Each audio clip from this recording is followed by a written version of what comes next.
Bonjour à tous. Aujourd'hui, Dan m'a demandé de vous introduire la notion de métrologie avec notamment les grandeurs et les dimensions. Pour certains, vous aider à comprendre. Pour d'autres, ça va être de la révision, mais au moins vous savez qu'est-ce qu'il va falloir directement se mettre dessus, va apprendre en priorité.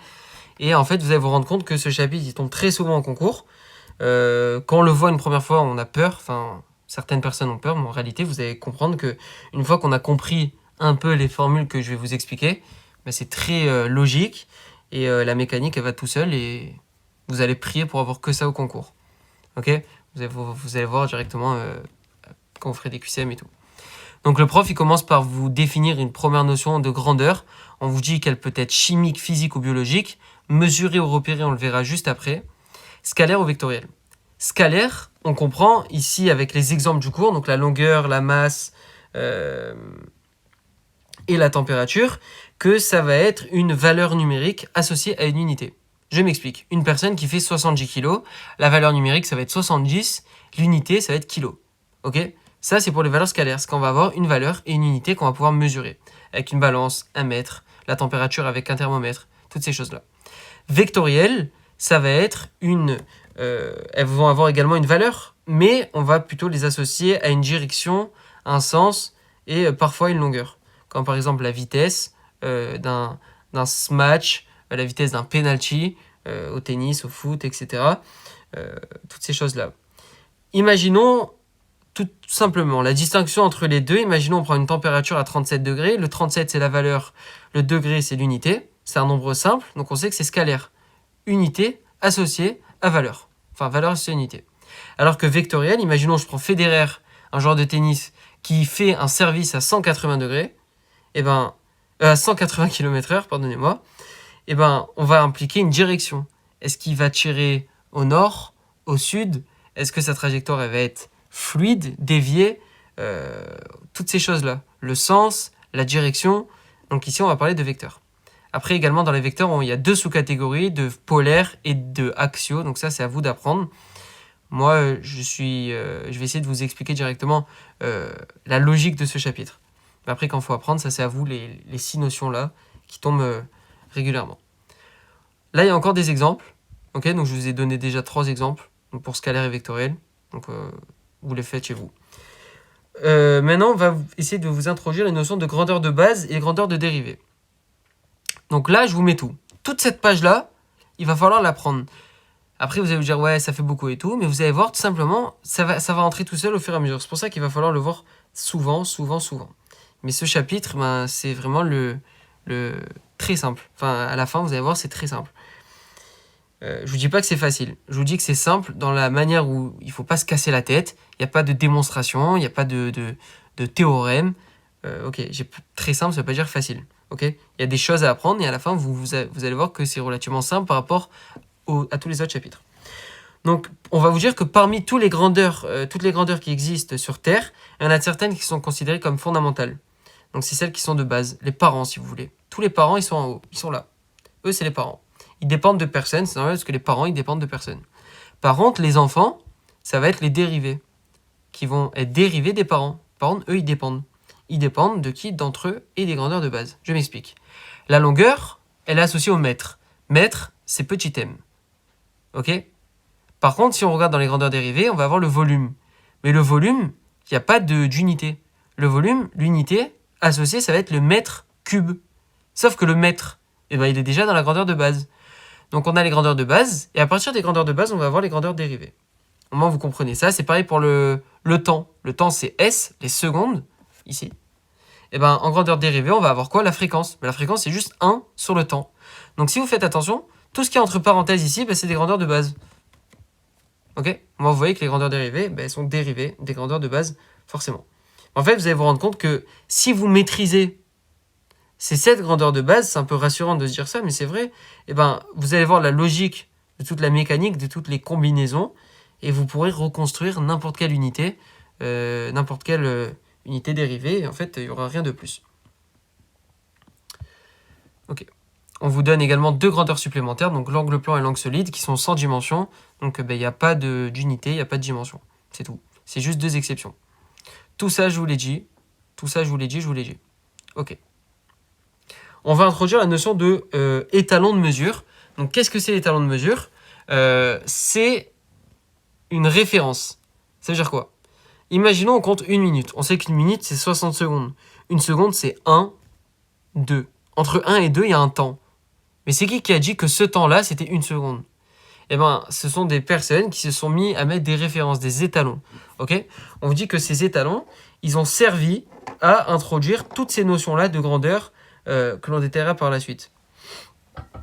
On vous dit par exemple dans le cours que le kilogramme, c'était un cylindre en platine irradiée conservé à Sèvres. On le verra par la suite. Petit moyen mémotechnique, on vous dit qu'un étalon, il doit être précis, exact, reproductible, universel. C'est la phrase qui est juste ici. Donc, vous prenez l'initiale de chacun, ça fait peur. P, E, R, U. Mais vous investissez le R, U. Il y en a qui disent PRU, il y en a qui disent peur. Moi, je préférais peur. Moi, vous retenez parce qu'on va vous demander les 4 caractéristiques. Ce qui est en gras, vous insistez. Je ne dis pas que ce qui n'est pas en gras, vous apprenez pas. Je dis ce qui est en gras, vous insistez. Au moins, vous savez. Et au fur et à mesure, vous m'apprenez pas les dates par cœur, les 39 mm. Vous lisez. Et au fur et à mesure, ça va rentrer dans votre tête. Au fur et à mesure de l'année. Après, vous connaîtrez tout le jour du concours. Ok. Donc, en fait, tout simplement, on vous explique comment le kilogramme, il est devenu... c'est quoi les étalons de toutes les notions. Ici, on vous dit que le kilogramme, il n'a pas d'étalon. Ok. La représentation matérielle du kilogramme, du mètre, n'existe pas. Donc ça tombe très souvent en QCM. Ok, en anal aussi. Retenez que le mètre, il n'y a pas d'étalon. C'est tout. Et à partir de 1960, on a commencé un petit peu à le mettre en évidence, toutes ces choses-là. Ok. Donc moi, je vais directement au vif du sujet. Voilà, là, on vous fait la seconde, le mètre. En fait, on vous explique tout, toutes les notions. Ok. Maintenant, je vais vous introduire la notion de grandeur de base et grandeur dérivée. Et grandeur mesurable et grandeur repérable. C'était la définition de tout à l'heure. Je ne sais pas si vous vous rappelez, on a dit au tout début qu'elle peut être physique, chimique ou biologique, mesurable ou repérable. Mais en fait, là, on va faire le mesurable ou repérable. Quand c'est mesurable, on dit qu'on peut exprimer par une valeur absolue. Par exemple, si une personne a fait 2 mètres, on va dire 2 mètres. C'est juste une valeur absolue. C'est tout, une valeur. Maintenant, on vous dit qu'une grandeur repérable, ça nécessite un choix. Ça nécessite quelque chose qui dépend d'une position dans l'espace. Par exemple, on va vous donner les exemples du cours ici, la position. Un événement. Un événement, ça se mesure pas, ça se repère. Ok? Ça se repère par rapport à quoi? Par rapport à un calendrier, par rapport à une frise chronologique. Une position, ça se repère par rapport à quoi? Par rapport à un axe. Ok, à un repère orthonormé, orthogonal. Ok, donc on va avoir l'abscisse, l'ordonnée, au milieu on va avoir le 0, 0, et suivant le point on pourra avoir les coordonnées. Ok, après tous les exemples. Ici quelque chose d'important, on vous dit que la température microscopique et macroscopique. Microscopique, on vous dit qu'elle se mesure, alors que macroscopique, elle se repère. C'est pas écrit directement, mais au moins vous le savez. Microscopique, c'est invisible, donc ça va se mesurer. C'est la température. Alors que macroscopique, c'est ce qui est visible à l'œil nu, et ce qui va se repérer. Est-ce que l'eau est sous forme de gaz? Est-ce qu'elle s'est évaporée? Est-ce qu'elle est sous forme de liquide? Donc quand c'est macroscopique, on voit à l'œil nu, donc c'est repérable. Avec nos yeux, on repère. Quand c'est microscopique, on ne le voit pas. C'est microscopique. On va devoir prendre un microscope, mais on ne peut pas voir les molécules qui s'agitent. Donc du coup, on va devoir le mesurer avec un thermomètre ou avec... comme on dit ici, une grandeur thermométrique ou autre. Donc faites attention, en concours, on aime bien faire la différence en QCM, entre grandeur mesurable, grandeur repérable. Ok, c'est un piège, dommage, quoi, parce que c'est facile à éviter que si on réfléchit quelques secondes et à l'origine, en fait, de l'exemple. En fait, il faut juste réfléchir un petit peu, quand vous avez compris la logique de la chose. Maintenant, on va voir directement les dimensions. Donc toutes ces choses-là ici, moi je vais vous expliquer surtout la logique de la chose. Ok, il y a des choses à apprendre, mais moi je vais vous expliquer la dimension. Parce que ça, ce sont des choses à comprendre. Ici, la dimension, on vous dit qu'il va falloir apprendre, par exemple, la longueur qui est associée à L, la masse qui est associée à grand M. Le symbole de la dimension, il est en majuscule comme ici. Ok, si par exemple, on va dans les chapitres juste après, d'abord, je fais un petit... Attends une seconde. D'abord, là, je fais un petit exemple. Parce que il y a l'exemple devant moi, donc comment je vous le fais. Imaginons, on prend la vitesse. Ok? Comment on connaît ces fameux LT-1 et tout? Normalement, quand vous avez fait le chapitre, vous l'avez vu directement. Ok? Vous l'avez vu directement. Donc, vitesse, on sait que c'est L fois T. La longueur fois le temps. Ok? Quand on était à l'école, on savait que V égale D sur T. Genre, aller en terminale, en première et tout. V égale D sur T. Donc, du coup, tu fais ta formule et c'est fini, quoi. Donc, D, c'est la longueur, et T, le temps. Donc, c'est D, c'est L, et T, c'est le temps en secondes. Ok? Comme c'est en dessous, tu fais L, T moins 1. Ok? Toutes ces grandeurs-là, on pourra après les mesurer. Ok? Donc, ça s'appelle l'équation aux dimensions. On va le voir après. Imaginons, je vous dis la force. La force, elle est définie comme la masse fois l'accélération. Donc, la masse, c'est M, ici. On va avoir un petit M. Et l'accélération, on va voir en fait que c'est LT-2. Et tout ça, vous allez le voir au fur et à mesure. En fait, juste ça se construit. Faut pas l'apprendre bêtement par cœur, logique, genre tout par cœur, tout par cœur, tout par cœur. Une fois que vous réfléchissez quelques secondes, et ben en fait, vous allez vous en rendre compte que vous pourrez le construire vous-même. Rien que pour cet exemple ici. Ok? Donc voilà. LT-2, etc. Voilà. Imaginons, on vous dit LT-1, je vous ai dit tout à l'heure, mais c'est le même exemple. La force, on vous dit que c'est la F égale MA, comme vous l'avez fait en terminale avec la mécanique de Newton. M, c'est la masse, donc M. Et A, on vous dit que c'est LT-2, c'est l'accélération. Ok? La vitesse, c'est LT-1, et l'accélération, c'est LT-2. Ça, c'est à savoir. Vous, normalement, on l'a appris en terminale.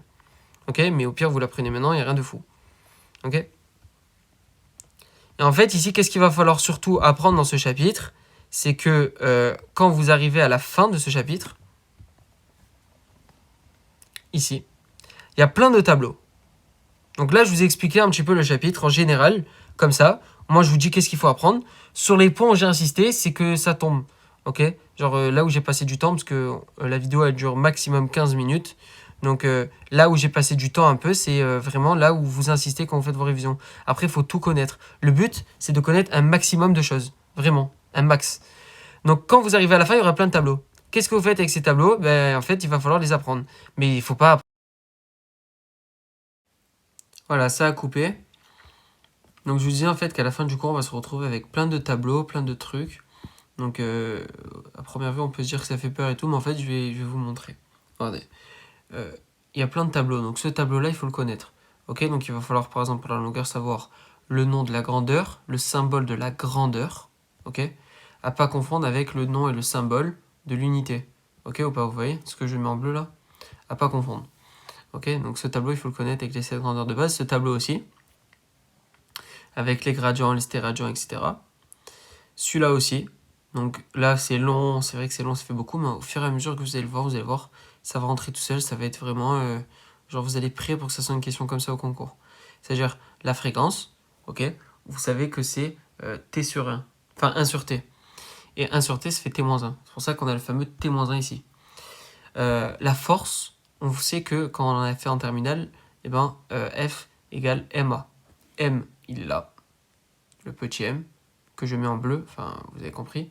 Et le L T-2, c'est A. Accélération, c'est LT-2. Ok, retenez. Alors que la vitesse, c'est T-1. Parce que V égale D sur T.